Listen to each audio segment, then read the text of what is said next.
Hey guys, what's up? Welcome back to the channel. It's Cynicalex, and today I want to talk about a surprise update in DC Unchained. The game just came out a couple of days ago in a lot of Asian countries. It's being dubbed as the global release. If you still don't know how to get the game, you can hop on the Twitch and someone will help you while I'm streaming, or you can again use Google. It's your friend. But we got this update with quite a lot of changes to the game, which is surprising in so many good ways, because it is indicative that the developers are watching and listening very closely both to people streaming, people making YouTube videos, and people on the forums, both their official forums and the unofficial forums, i.e. the Reddit. And a lot of the changes are better for the community and just making characters better, making it easier to rank up characters, making it easier if you're not spending money, if you're free to play. So I'm really impressed with how quickly they have reacted to the positive feedback that the game has gotten, and they've taken the constructive criticism and implemented it in probably the best possible way. I can't really see any way that they could have made things better, but they found a way to do that. So I wanted to list a lot of the changes for you in case you're curious. I left a link to the official post on their plug server, which I guess is their version of Mobirum, because they're kind of outsourcing that forum to communicate things.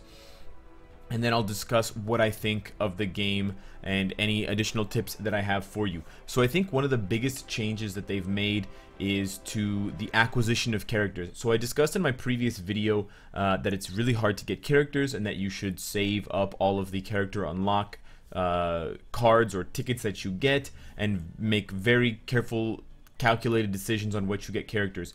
That's still true. However, for a limited time, it's going to be 8 days. All characters are available for purchase for 1,000 gems. So I think you start off the game with 3,000 gems, I believe, and you get more quite rapidly by doing the achievements and guides. Definitely another tip that I have for you, just very quickly: get through the beginner, basic, and advanced guides as fast as possible. They will give you additional character unlocks. They'll give you a lot of additional rewards, lots of gold, lots of gems. But for the next 8 days, or I believe probably by now 7 days, all characters are available for purchase for 1,000 gems each. So that will give you at least 1 or 2 free purchases up front in addition. Right now we don't have a better usage for gems other than gold, so this is a fantastic way to get a couple more characters to round out your roster a little bit, and to feel like you have unlocked more of the characters to explore the game with, and you're not limited to such a small roster, which is great.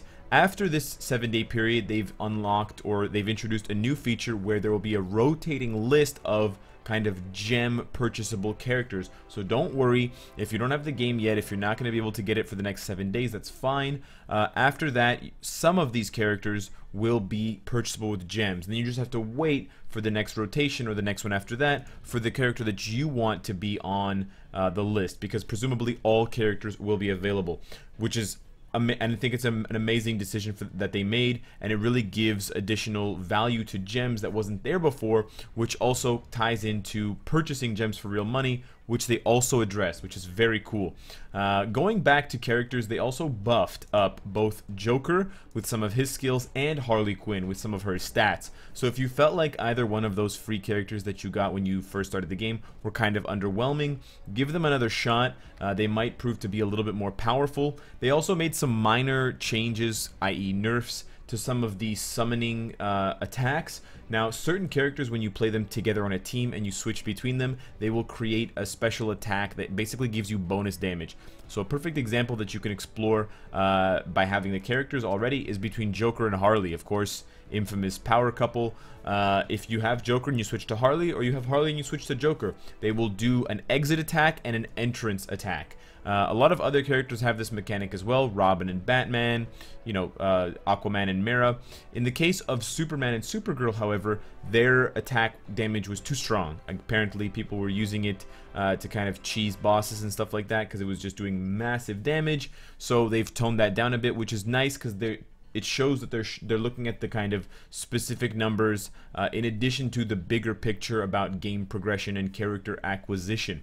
The other major change they've made is to the drop rate of both silver and gold cards. Silver and gold cards are the kind of currency that you use to improve your characters in all facets, improve their rank, improve their active skills, and their unique leadership or team member effect. So they've made it easier to find these cards. They've buffed up the discovery rate when you're playing Unchained, when you're playing different missions that drop them, and I already started to notice more gold cards and more silver cards. So this is another great change that they made. It's going to make it easier to get your characters up to B rank, A rank, and even S rank. My additional gold cards that I got dropped yesterday and today, in addition to some of my completions of the guide achievements in the advanced rank, allowed me to get Batman to A rank in addition to Superman and Flash. So I've got a trio of A rank heroes ready to smash through the final chapter of the story missions in the Fortress of Solitude. I'm super excited for that.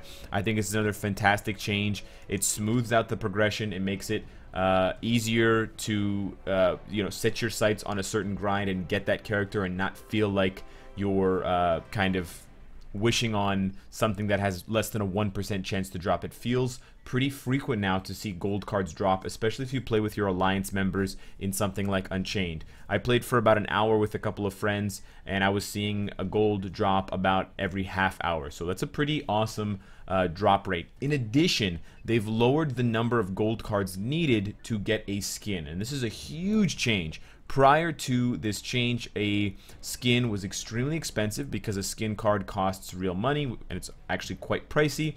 I think it's valued for them at around $50 or $60, which is kind of understandable because it allows the character to have a completely different skill set. It's basically like designing an extra character. Some of the implementations of the skin are not quite perfect yet, but we'll talk about that in a later video.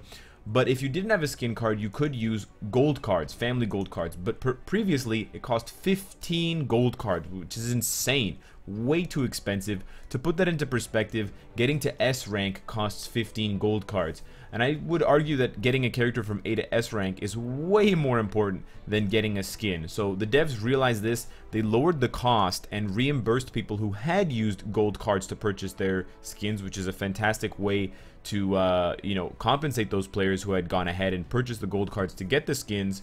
They lowered it to 5 gold cards, so that's a third of the original cost, which I think is wild, and really good on them for realizing that the value was kind of out of whack with it costing 15 for an S rank hero or a skin. So again, that's going to make it easier to get skins if you are very interested in seeing armored Batman or the kind of hooded Hal Jordan. That'll be a lot easier to obtain, even if you want to rush that before, let's say, an S rank hero. And you could decide, do I want one S rank hero, or do I potentially want 3 uniforms for 3 different heroes? That's kind of something that you can do. They made some other changes to the UI. They made some other revisions to bugs that were happening in some of the other game modes. They fiddled around a little bit with PvP. They made quite a few kind of small changes to family effects, so you can really see that they're taking care to track the game's progress globally, and they're able to tweak even small numbers, which shows quite a high level of attention to detail from the devs.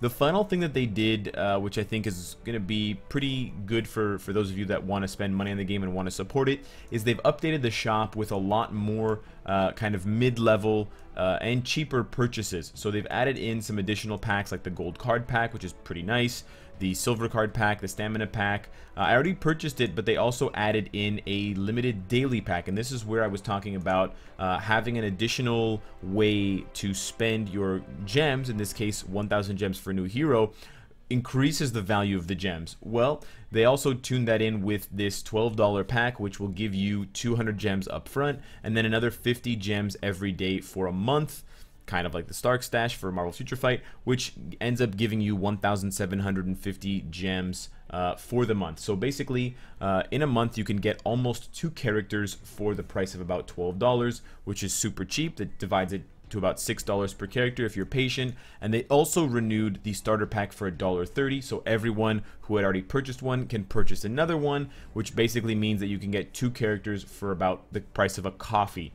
So they did a lot of really awesome things with this update. I'm really happy to see that the devs are so close to the game right now, and I hope that this continues because that bodes well for the game's success in the future. And I can't wait to start getting into some of the end game content so I can bring that for you. But I just wanted to highlight this, one, to let you know about the changes to character acquisitions and some of the changes to existing characters and drop rates for important items, and two, as kind of a little bit of a thank you or a digital high five to the devs of this game, I guess 433 and Thumb Age. So let me know what you guys think in the comments down below. Let me know what characters you've purchased with gems. I've hit up a lot of new characters. Most recently off stream I went and I got Wonder Woman, yeah, and I also got Lex Luthor. So I added a villain, I added a hero. I'm excited to level them up and see what they can do in PvP and stuff like that. If you want to see more action, of course, hit me up on Twitch. I'm streaming this game pretty much every day now. Subscribe if you enjoyed the content and you want to support me. And of course, if you like what you see, I hope to see you again tomorrow. Take care.